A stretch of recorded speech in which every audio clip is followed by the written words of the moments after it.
Hi, I'm David Carnoy, Executive Editor for CNET.com, and I'm going to give you a quick video tour of the Barnes Noble Nook ebook reader. As you can see on the surface, the Nook has a lot in common with Amazon's Kindle.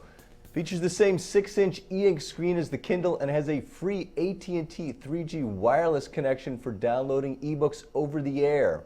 But the Nook is different from the Kindle in a few small but important ways. First and foremost, the Nook has a separate color capacitive touchscreen that allows you to navigate content and use a virtual keyboard for typing searches and annotations. That touchscreen is similar to the screen that's found on the iPhone or iPod Touch, though this one isn't quite as responsive. Using the touchscreen navigation pad does take some getting used to, particularly if you're used to using a touchscreen phone like the iPhone. Your initial urge is to touch the e-ink part of the screen, but then you gradually get used to the concept of confining your touches to the screen at the bottom and the Nook logo that sits just above the screen.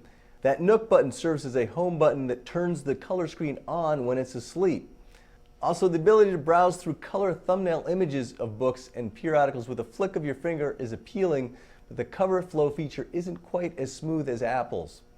In terms of actual size, the Nook is smaller than the Kindle from top to bottom and side to side, but it's thicker and weighs slightly more. Like the Kindle, it has 2 gigabytes of built-in memory, but it also has a micro SD slot for adding up to an additional 16 gigabytes of memory. You can literally store tens of thousands of books on this thing. It's also worth noting that the battery is removable and replaceable.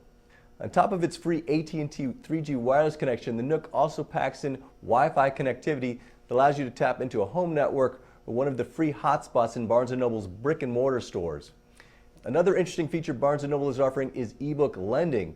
While not all titles will be available for lending, you'll be able to lend out certain ebooks for free to friends and family for up to 14 days if they have a Nook or another compatible device for reading.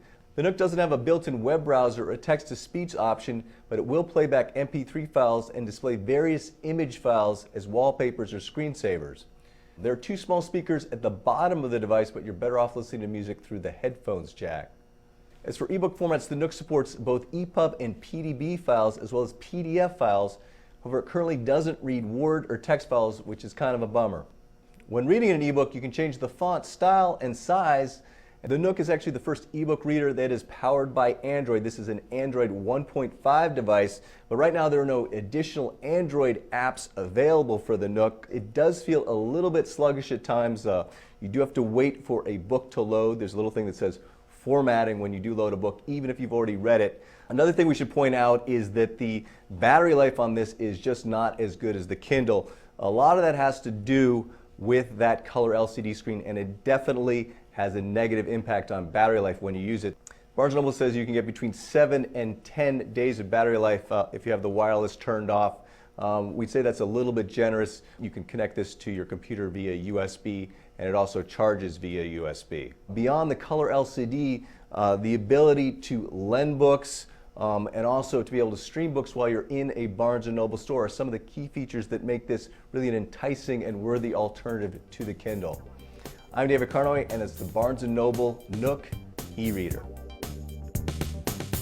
Hi, I'm Molly Wood, host of The Buzz Report, the show about the tech news that everybody's talking about. See it every Friday in high def at cnet.com/buzzreport.